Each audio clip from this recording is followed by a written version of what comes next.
Chapter 12. What the Flood Gave Up, and What It Took. "Well," said Wendell when Harvey came to his room, "what's the story?" Harvey shrugged.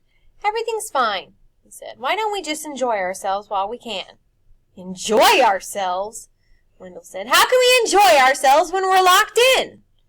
"It's better in here than it is out in the world," Harvey said.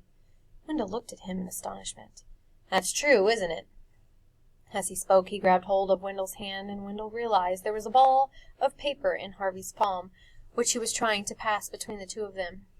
"Maybe you should just find a quiet little corner and do some reading," he said, glancing down at their hands as he spoke. Wendell got the idea. He claimed the balled-up note from Harvey's hand and said, "Maybe I'll do that." "Good," said Harvey. "I'm going to go out and enjoy the sun while I can." That was exactly what he did. He had a lot of planning to do before midnight, which was when the note told Wendell they should meet to make their escape. Surely even the forces that guarded the house had to sleep sometime. The business of keeping the seasons rolling around couldn't be easy, and of all the hours to slip away, midnight seemed the most promising. But he didn't suppose it would be easy.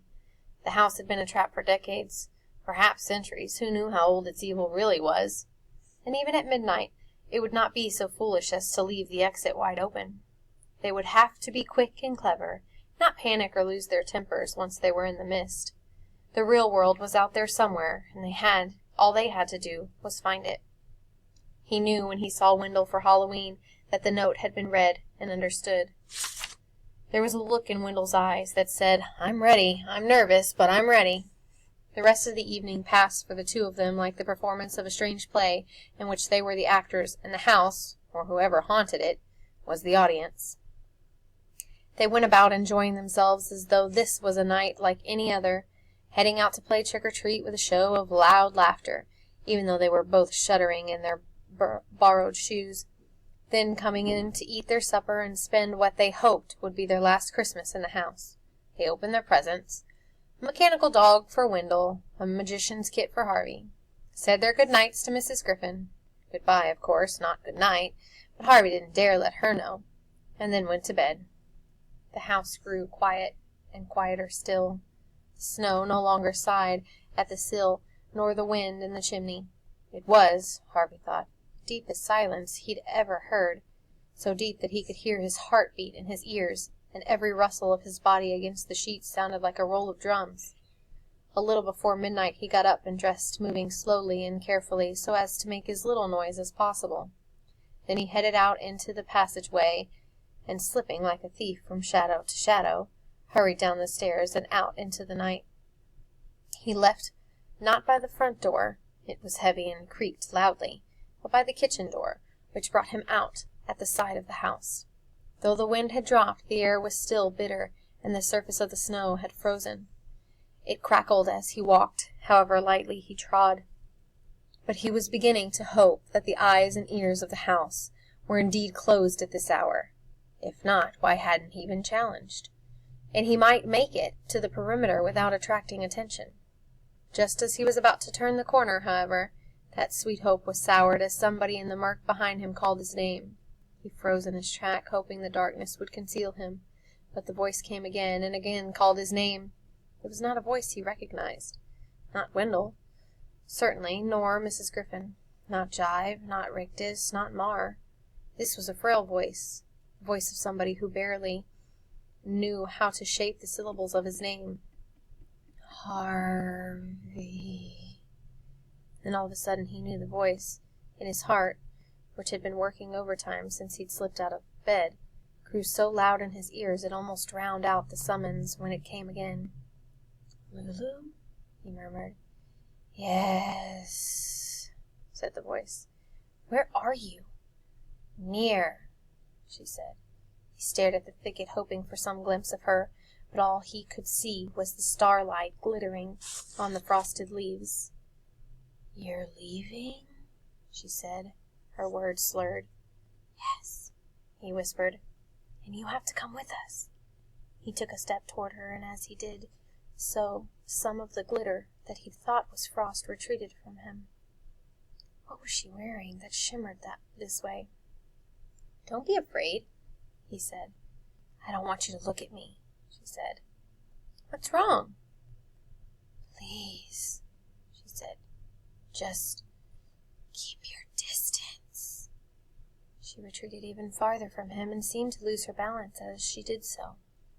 She dropped to the ground, the thicket around her shaking. Harvey stepped forward to help her up, but she let out such a sob that he stopped in his tracks. I only want to help, he said. You can't help me, she replied, every word pain. It's too late. You just have to go while you still can. I just wanted to give you something to remember me by. He saw her move in the shadows, reaching out in his direction. Look away, she said. He turned his head away from her. Now close your eyes and promise you won't open them. He dutifully closed his eyes. I promise, he said. And now he heard her moving toward him, her breath laborious. Open your hand, she said. Her voice was near now. He knew if he'd opened his eyes, he'd be face to face with her. But he had made a promise, and was determined to keep it. He put out his hand and felt first one, then two, then three heavy little objects, cold and wet, dropped into his cupped palm. This was all I could find, Lulu said. I'm sorry. Can I look? He asked. Not yet. Let me leave first. He closed his fingers around the gifts she'd given him, trying to make sense of them by touch. What were they? Pieces of frozen stone? No, they were carved. He could feel grooves on one, a head on the other, and now, of course, he knew what he held. 3 survivors of his ark, dredged up from the depths of the lake. The answer was no comfort to him, quite the reverse. He shuddered as he put the puzzle of Lulu's silvery gleam together with the knowledge of what he held. She had swum down to the bottom of the lake to recover these figures, a descent that was beyond the capacity of any land dweller. No wonder she'd retreated into the shadows, ordering him not to look at her. She wasn't human any longer. She was becoming, or had already become, a sister to the strange fish that circled in these dark waters, cold-blooded and silver-skinned. Oh, Lulu, he said, how did this happen?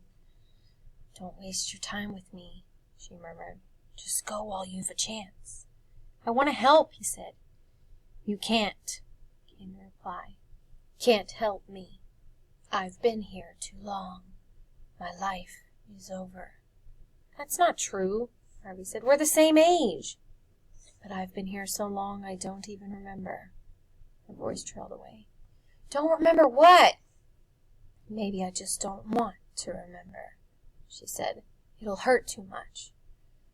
She made a long choked sigh.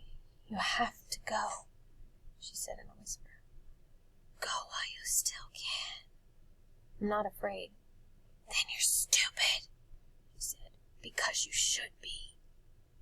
He heard the thicket shake as she started to retreat from him. Wait, he said. She made no reply. Lulu! The din of her departure grew louder. By the sound of it, she was almost throwing herself out of his range. Breaking his promise, he opened his eyes and caught a glimpse of her as she fled, a shadow in the shadows no more. He started after her, not knowing what he would say or do when he caught up with her, but knowing he'd never forgive himself if he didn't somehow help. Maybe if he persuaded her to go with him out of the shadow of the house, its vicious magic would be undone. Or maybe he could find some doctor for her in the outside world who could cure her of this malformation. Anything rather than leaving her to return to the lake. Its waters were in view now, gleaming darkly between the branches of the thicket. Lulu had reached the bank, and for a moment the meager starlight found her. All that Harvey had feared was true and more. A fin grew from where her bent and scaly back, and her legs had almost fused together. Her arms had become short and stubby, her fingers webbed. But it was her face, glimpsed as she turned back to look at him, that was the greatest shock. Her hair had fallen out and her nose disappeared. Her mouth had lost its lips and her blue eyes turned to swiveling silver balls, lidless and lashless. And yet, despite their freakishness, There was human feeling in those eyes and on that mouth, a terrible sadness that he knew would never leave his heart if he lived to be 1,000. "You were my friend," she said as she teetered on the bank. "Thank you for that." Then she tumbled into the water. He went to the edge of the lake at a dash, but by the time he reached the place from which she dived, the ripples were disappearing and the bubbles breaking. He watched the icy waters for a minute or more, hoping she would see him and surface. But she'd gone where he couldn't follow, and that, it seemed, was the end of it. Clutching her gifts to him like talismans, he trudged away from the lake and down the lawn to keep his rendezvous with Wendell.